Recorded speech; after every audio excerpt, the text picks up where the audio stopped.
Okay, चलो continue करें अपने लेक्चर को। हम लोगों ने बेसिक अकाउंटिंग टर्म में अभी तक क्या क्या देख लिया, एक शॉर्ट रिकैप कर लेते हैं। तो एसेट्स का मतलब क्या होता है, लायबिलिटी का मतलब क्या होता है, एसेट्स का टाइप्स कितना है, tangible, intangible, current assets, non current assets, liability में करंट, नॉन करंट। ठीक है, इतना चीज हम लोगों ने ऑलमोस्ट देख लिया है। अब एक बहुत इंपॉर्टेंट टर्म है, वो हम लोग यहाँ पे भी सीखेंगे और उससे रिलेटेड कुछ टर्म्स है वो भी सीखेंगे। तो बिजनेस में एक बहुत इंपॉर्टेंट टर्म है गुड्स। गुड्स ये क्यों इंपॉर्टेंट है आप लोग समझ जाओगे। पहले ये समझो, मैंने आपको एसेट्स में कहा था जिस भी एसेट्स का लाइफ 1 साल से ज्यादा है उसको फिक्स एसेट मानोगे, और जिसका 1 साल से कम है उसको करेंट एसेट मानोगे। ठीक है, अब मैं आपको कहता हूं कि अकाउंट्स में ना तो कोई फिक्स्ड एसेट्स होता है ना ही कोई करंट एसेट्स होता है।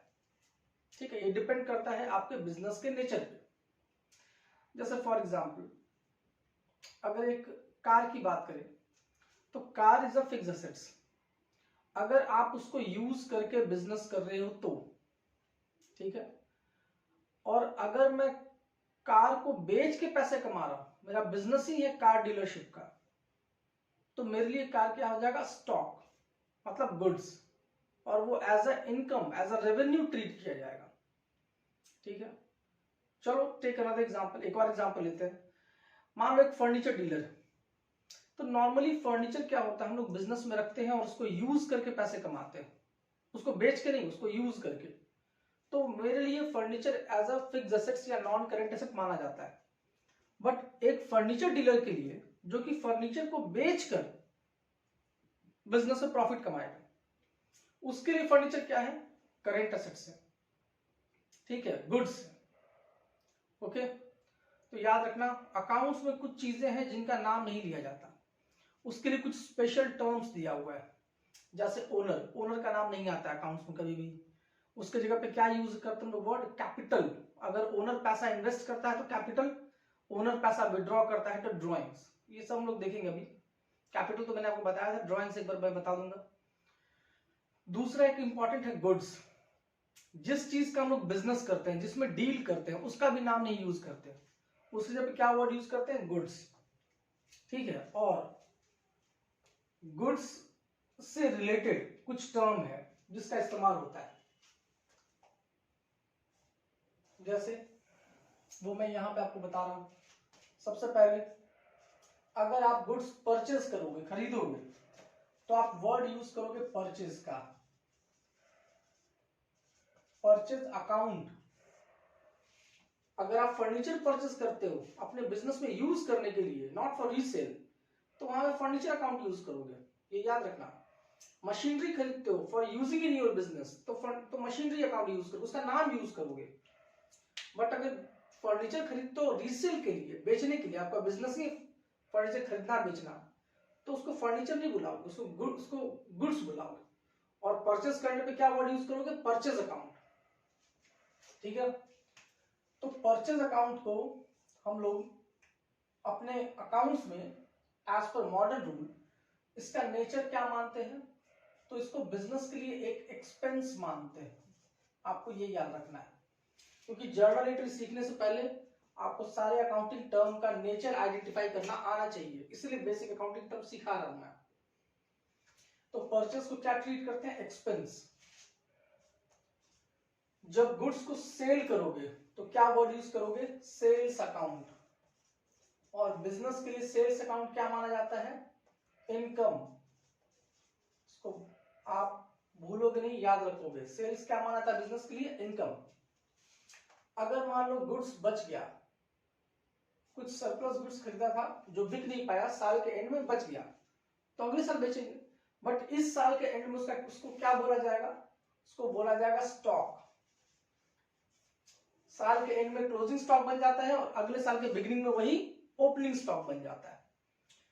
ठीक है, तो अगर स्टॉक जो साल के एंड में बचा उसको क्लोजिंग स्टॉक बोलते हैं, और वही स्टॉक अगले साल क्या माना जाता है, ओपनिंग स्टॉक के नाम से जाना जाता है। इसका नेचर क्या होता है अकाउंट्स में, इसको हम लोग मानते हैं करंट एसेट्स। देखो मैंने आपको रूल में बताया था कि मॉडर्न रूल के हिसाब से चार नेचर होता है, एसेट्स, लायबिलिटी, इनकम, एक्सपेंस। तो हर एक अकाउंटिंग टर्म को हम लोग इन चार नेचर में ही आइडेंटिफाई करना है, वरना हम लोग जर्नल एंट्री पास नहीं कर पाएंगे। तो stock is a current assets. चलो नेक्स्ट, जब गुड्स हम लोग परचेज करते हैं क्रेडिट में, ठीक है, उधार में गुड्स अगर खरीदते हो तो उसको क्या बोलोगे? क्रेडिटर। उस आदमी का नाम नहीं लोगे, क्या बोलोगे? क्रेडिटर। अगर नाम दिया है तो नाम भी यूज कर सकते हो, बट उसका नेचर क्या होगा? Current liability. उसको क्रेडिटर कहते हैं, उसका नेचर होता है करेंट लायबिलिटी, मतलब लायबिलिटी होता है, ठीक है। अब नेक्स्ट, अगर गुड्स क्रेडिट में सेल करते हैं, देखो क्रेडिट में परचेज करते हैं तो क्रेडिटर, ये कौन है? व्हेन गुड्स परचेज्ड, मैं शॉर्ट में लिख दे रहा हूं, when goods purchased on credit, तो क्या क्रिएट होता है? Creditor. Now when goods sold on credit, तो क्या क्रिएट होता है? डेटर। क्रेडिटर हमारी लायबिलिटी है क्योंकि इसको फ्यूचर में पे करना है, वापस करना है पैसा। डेटर आपके लिए एसेट्स है क्योंकि फ्यूचर में ये आपको पैसा वापस करेगा, पेमेंट करेगा। तो डेटर आपके लिए क्या है? करेंट एसेट्स है।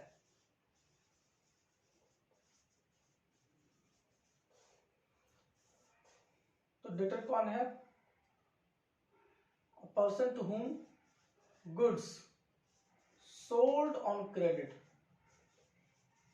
ये वो आदमी है जिसको आप गुड्स उधार में बेचते हो, ठीक है। ये तो हो गया कुछ बेसिक टर्म। इसके बाद इनसे रिलेटेड दो टर्म और है। अगर मान लो मैंने किसी से गुड्स परचेज किया तो उसको एक्सपेंस मानते हैं, परचेज अकाउंट में दिखाते हैं, बट अगर वो गुड्स डिफेक्टिव निकल गया या मेरे पर्पस के लिए फिट नहीं बैठा तो उसको लौटाते हैं हम लोग, उसको कहते हैं परचेज रिटर्न। तो परचेज रिटर्न, या इसका एक और नाम है रिटर्न आउटवर्ड, ठीक है। जब गुड्स लौटाते हैं तो क्या बन जाता है? परचेज रिटर्न या रिटर्न आउटवर्ड। ये बिजनेस के लिए क्या होता है? तो देखो परचेज का ठीक उल्टा होगा, ये आपके एक्सपेंस को रिड्यूस कर देगा। तो ये इसको आप या तो डिक्रीज इन एक्सपेंस मान लो, या फिर अच्छा होगा कि इसको इनकम मान लो। एक्सपेंस का उल्टा इनकम, तो इसको इनकम मान के ट्रीट करो तो आप आराम से एंट्री पास कर पाओगे। नेक्स्ट, अगर मैंने किसी को गुड्स सोल्ड किया, बेचा, और उसे पसंद नहीं आया या कोई डिफेक्ट निकल गया तो वो भी लौटा सकता है। तो उसके लिए क्या वर्ड यूज होगा? सेल्स रिटर्न, या फिर रिटर्न इनवर्ड भी बोलते हैं इसको। देखो सेल्स इनकम होता है, तो अगर सेल्स रिटर्न हो जाएगा तो इनकम रिड्यूस हो जाएगा, कम हो जाएगा। या फिर आप इसको क्या मान लो? इनकम का अपोजिट क्या होता है? एक्सपेंस। तो आप इसको एक्सपेंस मान के ट्रीटमेंट कर सकते हो तो भी सही होगा। तो ये कुछ और बेसिक टर्म है जिसको आपको याद रखना है, नोट करना है, आप इसको नोट कर लो। और भी कुछ टर्म्स हम लोग को इस्तेमाल करना है इसके अलावा। जैसे अब हम लोग इनकम और एक्सपेंस के बारे में बात करेंगे।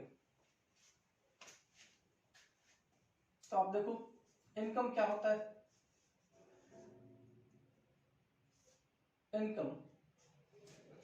इनकम आर दोज आइटम, ठीक है, बेसिकली जो लोग बिजनेस करते हैं, ठीक है, तो बिजनेस करने में इसको यहीं तो बोल दो।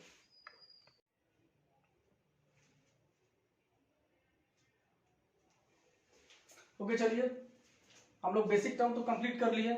जो मेजर बेसिक टर्म है जैसे assets, liability, income, expense, goods, ठीक है। अब जरा उसको यूज करके देखें, क्योंकि बेसिक टर्म आखिर हम लोगों ने पढ़ा है तो उसका पर्पस क्या है। आपने जो रूल्स कराया था मैंने आपको, उस रूल्स के अकॉर्डिंग बेसिक टर्म्स को आइडेंटिफाई करना। अब देखो हम लोगों ने दो रूल किया है, पहला था गोल्डन रूल, दूसरा मॉडर्न रूल। मैंने आपको सजेस्ट किया था कि आप मॉडर्न रूल फॉलो करो, बट कुछ बच्चे हैं जो गोल्डन रूल भी फॉलो करते हैं, तो मैं दोनों को यूज करके इसका नेचर आइडेंटिफाई करूंगा। ठीक है, एक कैटेगरी डाल देते हैं गोल्डन का और एक डाल देते हैं मॉडर्न का। देखो बेसिक टर्म का कोई लिमिट तो है नहीं, तो जो मुझे आपके कॉमन टर्म्स मिलते हैं एग्जांपल्स में, उन्हीं को मैंने यहाँ पर रखा है। ट्राई करता है पूरे अकाउंट्स को पर्सनल इम्पर्सनल अकाउंट में। फिर इम्पर्सनल में दो category, real account, nominal account. तो बेसिकली 3 हेड में हम लोग को क्लासिफाई करना है, पर्सनल, रियल, नॉमिनल। मैं रिमाइंड करा दूं, पर्सनल मतलब जो किसी पर्सन से रिलेटेड हो, चाहे वो नेचुरल हो, आर्टिफिशियल हो या पर्सनल रिप्रेजेंटेटिव हो। रियल मतलब जो एसेट्स से रिलेटेड हो, ठीक है, जिसका वैल्यू हो मार्केट में, वो रियल अकाउंट में आता है। और ये नॉमिनल मतलब ऑल द इनकम या एक्सपेंस नेचर का जो आइटम है वो सब जो रिकरिंग नेचर का होता है। मॉडर्न रूल की बात करें, मॉडर्न रूल 4 कैटेगरी बताता है, income, expense, assets, liability.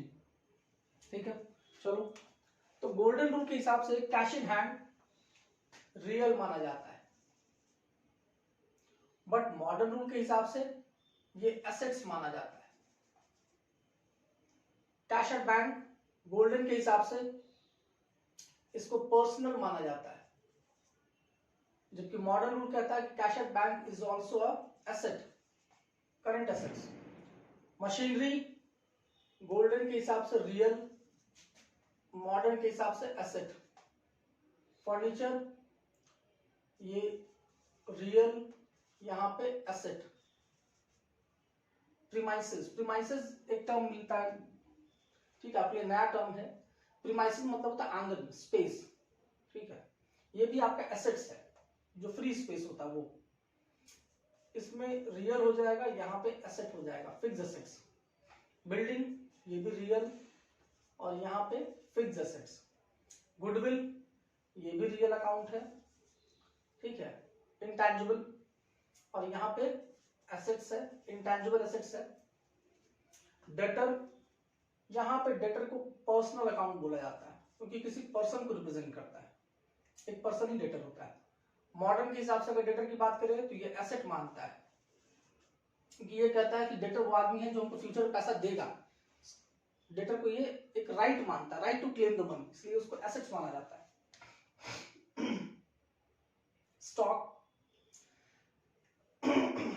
Stock को ये क्या मानता है, रियल। ये क्या मानता है, मॉडर्न। मॉडर्न मानता है स्टॉक को एसेट्स, ठीक है। प्रीपेड एक्सपेंस की बात करें तो ये मानता है पर्सनल रिप्रेजेंटेटिव है, और ये मानेगा इसको प्रीपेड एक्सपेंस है तो एसेट्स। ड्रॉइंग्स की बात करें तो इसको, ड्रॉइंग्स को या कैपिटल को ये पर्सनल अकाउंट मानता है, और ये क्या मानता है, इसको एसेट्स। क्यों? क्योंकि ड्रॉइंग्स मतलब ओनर को बिजनेस ने पैसे दिए हैं, तो बिजनेस के एसेट्स हुआ ना, ताकि फ्यूचर में ओनर से वापस पैसे मांग सकता है या उसके कैपिटल में से एडजस्ट किया जा सकता है। कैपिटल अगेन यहाँ पे पर्सनल मानेगा इसको, और ये क्या बोलता है इसको, लायबिलिटी, क्योंकि बिजनेस ओनर से पैसा एज अ लोन लेता है बिजनेस करने के लिए, तो बिजनेस के पॉइंट ऑफ व्यू से क्या हो जाएगा, ये लायबिलिटी। ठीक है। रेंट, रेंट पेड, तो ये मानेगा उसको नॉमिनल, खर्चा है, एक्सपेंस है, ये उसको मानता है एक्सपेंस, क्योंकि गोल्डन रूल में नॉमिनल में दोनों आता है, इनकम भी एक्सपेंस भी, तो नॉमिनल अकाउंट बोलेगा इसको, और नॉमिनल का रूल लगेगा, इसमें एक्सपेंस का रूल लगेगा। डिस्काउंट अलाउड, अगेन एक्सपेंस है तो नॉमिनल, और यहां पे एक्सपेंस। डिस्काउंट रिसीव, इनकम है, इनकम भी नॉमिनल होता है, और यहां पे उसको इनकम बोला जाता है, इनकम को। ठीक है। अगेन फिर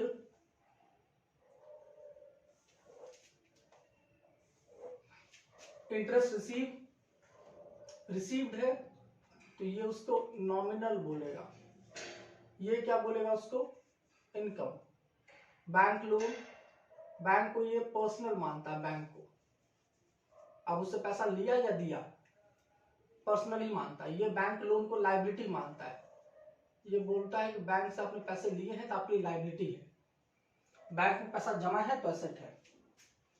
आउटस्टैंडिंग एक्सपेंस, इसको ये पर्सनल रिप्रेजेंटेटिव मतलब पर्सनल अकाउंट मानता है, ये इसको करंट लायबिलिटी मानता है, मतलब किसी का उधार बाकी है, कोई एक्सपेंस है जो पेमेंट करना बाकी है तो उसको ये लायबिलिटी मानता है।